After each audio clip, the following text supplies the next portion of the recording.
మంచు ఫ్యామిలీలో వివాదం మరింత ముదురుతోంది. 2 రోజుల క్రితం మంచు మనోజ్ తిరుపతిలో ఉన్న మోహన్ బాబు యూనివర్సిటీకి వెళ్లడం రచ్చగా మారింది. మనోజ్ పై మోహన్ బాబు యూనివర్సిటీ సిబ్బందిపై మనోజ్ పోలీసులకు ఫిర్యాదు చేశారు. తాజాగా మంచు విష్ణు చేసిన పోస్ట్ సంచలనంగా మారింది.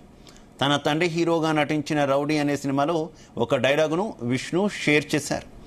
సింహం అవ్వాలని ప్రతి కుక్కకి ఉంటుంది కానీ వీధిలో మొరగడానికి అడవిలో గర్జించడానికి ఉన్న తేడా కనీసం వచ్చే జన్మలో అయినా తెలుసుకుంటానన్న ఆశ అంటూ మోహన్ బాబు చెబుతున్న డైలాగుని షేర్ చేశారు విష్ణు. ఇది తనకు ఫేవరెట్ డైలాగ్ అని చెప్పుకొచ్చారు. సినిమా మొదలుపెట్టి 50 ఏళ్లు పూర్తవుతున్న నేపథ్యంలో ఈ డైలాగ్ షేర్ చేసినట్టు విష్ణు తెలిపారు. అయితే తన సోదరుడు మనోజ్ను టార్గెట్ గానే విష్ణు ఈ పోస్ట్ చేశారనే టాక్ వినిపిస్తోంది. ఇదే విషయానికి సంబంధించి మరింత సమాచారం మా క్రైమ్ బ్యూరో చీఫ్ రవితేజ అందిస్తారు. రవితేజ, మంచు కుటుంబంలో వివాదం రోజు రోజుకి ఇంకాస్త పెరుగుతూనే వస్తున్నాయి తక్క ఎక్కడ కూడా అవి ఫుల్ స్టాప్ పడి ఆగినటువంటి సందర్భాలు లేవు. 2 రోజుల క్రితం మంచు మనోజ్ సంక్రాంతి పండుగ సందర్భంగా నారావారపల్లికి వెళ్లి వారి కజిన్ బ్రదర్స్ ని కలవడము, తర్వాత రాష్ట్ర ముఖ్యమంత్రిని కలిసినానని చెప్పడము, ఇదే మోహన్ బాబు యూనివర్సిటీలో సమాధులుగా ఉన్నటువంటి తన నాయనమ్మ తాతయ్య యొక్క సమాధులని కూడా పండుగ సమయంలో ఒకసారి అక్కడికి వెళ్లి చూడాలి అంటూ మాత్రం మోహన్ బాబు యూనివర్సిటీకి వెళ్లడము, అక్కడ పోలీసులు అనుమతి లేదంటూ కూడా అడ్డుకోవడము, అయినా వినకుండా మంచు మనోజ్, భూమా మౌనిక ఇద్దరు కలిసి కొంతమంది సెక్యూరిటీ ముందుగా ఆ గేట్లని బద్దలు కొట్టుకొని గేట్ల పైకి ఎక్కి లోపలికి వెళ్లి అప్పటికే అటు మంచు మోహన్ బాబు యూనివర్సిటీకి చెందినటువంటి సిబ్బంది అంతా కూడా దీన్ని వ్యతిరేకించడము, కొంత ఇద్దరి మధ్యలో కూడా గొడవ చోటు చేసుకున్నటువంటి పరిస్థితి ఏర్పడింది. దీనిపైన ఇటు మనోజ్, మౌనికల పైన ఒక కేసు నమోదు చేయడము, ఇటు మనోజ్ ఇచ్చినటువంటి ఫిర్యాదు పైన మోహన్ బాబు స్టాఫ్ పైన కూడా 2 వర్గాల నుంచి కూడా 2 ఫిర్యాదులు అందడంతో ఇద్దరిపైన కేసు నమోదు చేయడం జరిగింది. ఈ రోజు తాజాగా ఈ పరిస్థితులన్నీ కూడా దృష్టిలో పెట్టుకొని మంచు విష్ణు సోషల్ మీడియాలో తను ట్విట్టర్ లో ఒక తన ఆలోచనని, అభిప్రాయాన్ని ట్విట్టర్ రూపంలో షేర్ చేస్తూ ఒక డైలాగ్ ని దాంట్లో రాసి పెట్టడం జరిగింది. చాలా క్లియర్ గా దాంట్లో ఇది మనోజ్ ని ఉద్దేశించే విష్ణు పెట్టాడమన్న ఒక చర్చ సాగుతా ఉంది.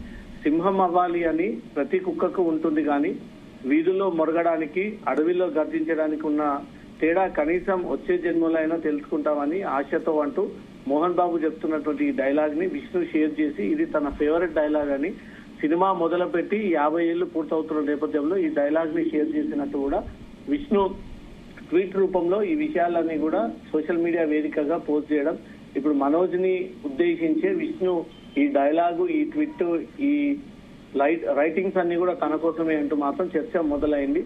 ఈ కుటుంబం ఇష్యూ 4 గోడల మధ్య పరిష్కరించాల్సింది పోయి ఇప్పటికే 4 దీంట్లో ఇన్వాల్వ్ అయ్యి, మధ్యవర్తులందరూ కూడా ఇన్వాల్వ్ అయ్యి, అటు సినిమా వాళ్ళు, ఇటు రాజకీయ నాయకులు, తెలిసినటువంటి మధ్యవర్తులంతా కూడా ఇన్వాల్వ్ అయినా కూడా ఈ ఇష్యూ ఇక్కడితో ఆగలేదు. అనంతరం మనోజ్ ఇంట్లో డీజిల్లో, జనరేటర్ లో డీజిల్ చక్కెర కలిపి పోసారంటే ఒక వివాదము, మనోజ్ ని తన తల్లి వ్యతిరేకంగా ఇంకో క్లారిటీ ఇవ్వడము, మనోజ్ చాలా రోజులుగా అడవి దున్నలని, అడవు పందులని వేటాడుతూ మంచు విష్ణు, మోహన్ బాబు అనుచరులు ఇలా వ్యవహరిస్తా ఉన్నారంటే ఒక వీడియో రిలీజ్ చేయడము, మళ్ళీ తాజాగా తను తిరుపతికి చేరుకొని మోహన్ బాబు యూనివర్సిటీలో ఉన్నటువంటి 2 సమాధులని తను దగ్గర నుండి చూడాలి అంటూ మాత్రం పట్టుబట్టి లోపలికి వెళ్లడంతో అక్కడ మంచు, మోహన్ బాబుకి చెందినటువంటి సెక్యూరిటీ సిబ్బంది, ఇటు మనోజ్ కి చెందినటువంటి సెక్యూరిటీ సిబ్బంది ఇద్దరి మధ్యలో గొడవకు దారి తీయడంతో ఈ ఇద్దరి పైన కూడా కేసు నమోదు చేయడం జరిగింది. ఇప్పుడు తాజాగా విష్ణు పెట్టినటువంటి ట్వీట్ మాత్రం మనోజ్ ని ఉద్దేశించి పెట్టాడని మాత్రం చర్చ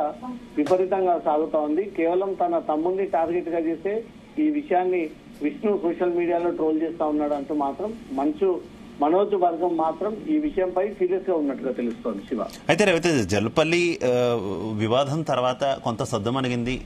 కుటుంబ సభ్యులంతా కూడా కొంత సైలెంట్ గా ఉంటున్నారు. పూర్తిగా వివాదం సద్దుమణగకపోయినా అని అనుకున్నారు. కాకపోతే ఇది అటు తిరిగి ఇటు తిరిగి తిరుపతికి చేరినటువంటి పరిస్థితి కదా. ఇంటి దగ్గర వివాదం కాస్త యూనివర్సిటీ వివాదంగా మారిపోతున్నటువంటి పరిస్థితి. ఒకరి మీద ఒకరు కూడా కేసు పెట్టుకున్నట్టు తెలుస్తుంది. ఏం జరుగుతుంది అనుకోవాలి అసలు? ఈ వ్యవహారంలో మంచు, మోహన్ బాబు, విష్ణు, మోహన్ బాబు భార్య మంచులక్ష్మి వీరంతా కూడా ఒక టీం అయిపోగా ఒంటరిగా మనోజ్ మిగిలిపోయాడు అనేది మాత్రం నిన్నటితో అది క్లారిటీ వచ్చింది. పండుగ సందర్భంగా కూడా ఇంట్లోకి రానివ్వకుండా ఆ మోహన్ బాబు యూనివర్సిటీలోకి అనుమతి లేదంటూ కూడా పోలీసులను పెట్టి తిరిగి పంపించేటువంటి ప్రయత్నం చేయడము. మోహన్ బాబు యూనివర్సిటీలోకి తప్పనిసరిగా వెళ్ళాలి, దాంట్లో నేను కూడా వాటాదారుని, నాకు హక్కు ఉంది, తన నాన్నమ్మను తాతను చూడాల్సినటువంటి బాధ్యత నా పైన ఉంది, ఆ సమాధులని పండుగ పూట ఇంటి పెద్ద వ్యక్తులని చూడాల్సినటువంటి బాధ్యత అంటూ కూడా మనోజ్ ఈ విషయాన్ని తెలియజేసినప్పటికీ పోలీసులు అనుమతించకపోవడంతో దౌర్జన్యంగా మనోజ్ ఆ గేట్లని నెట్టుకొని పైకెళ్ళెక్కి తర్వాత పోలీసులను రిక్వెస్ట్ చేసి అక్కడి నుంచి వెళ్ళిపోయిన తర్వాత ఇల్లీగల్ గా లోపలికి వచ్చాడంటూ మోహన్ బాబు తరఫున ఫిర్యాదు అందడము, తన భార్య పైన తన పైన దాడి చేశారు మోహన్ బాబు సెక్యూరిటీ అంటూ కూడా మనోజ్ ఇచ్చినటువంటి ఫిర్యాదు పైన 2 కేసులు నమోదవుతా ఉన్నాయి. ఈ వ్యవహారంలో ఎవరు కూడా సినీ పెద్దలు, రాజకీయ నాయకులు, తెలిసినటువంటి కుటుంబాల మధ్యవర్తాలు ఎవరు కూడా దీంట్లో ఇన్వాల్వ్ అయ్యి ఈ ఇష్యూని సాల్వ్ అవుట్ చేస్తానంటూ కూడా ముందుకు వచ్చినటువంటి పరిస్థితి లేవు. ఎందుకంటే అటు మోహన్ బాబు వినకుండా ఇటు మనోజ్ వినకుండా ఇద్దరి మధ్యలో ఈ వివాదాన్ని కాస్త కుటుంబం మధ్యలో పరిష్కరించాల్సినటువంటి వివాదం కాస్త రోడ్డు మీదకి వచ్చి ఈ రోజు ఇంతమంది అందరూ ప్రశ్నించే విధంగా ఈ కుటుంబ కలహాలన్నీ కూడా వెలుగులోకి వచ్చాయి. కాబట్టి పోలీసుల కేసు దర్యాప్తు కొనసాగుతుంది. ఈ క్రమంలో విష్ణు పెట్టినటువంటి పోస్ట్ మాత్రం తీవ్ర సంచలనంగా మారింది. మళ్ళీ మనోజ్ని ఉద్దేశించే విష్ణు కావాలని పోస్ట్ పెట్టి రెచ్చగొడతా ఉన్నాడంటూ మాత్రం మనోజ్ వర్గం ఈ విషయాన్ని సోషల్ మీడియా ద్వారా కౌంటర్లు ఇస్తున్నట్టుగా సమాచారం అందుతుంది. Okay Ravi Teja, thank you.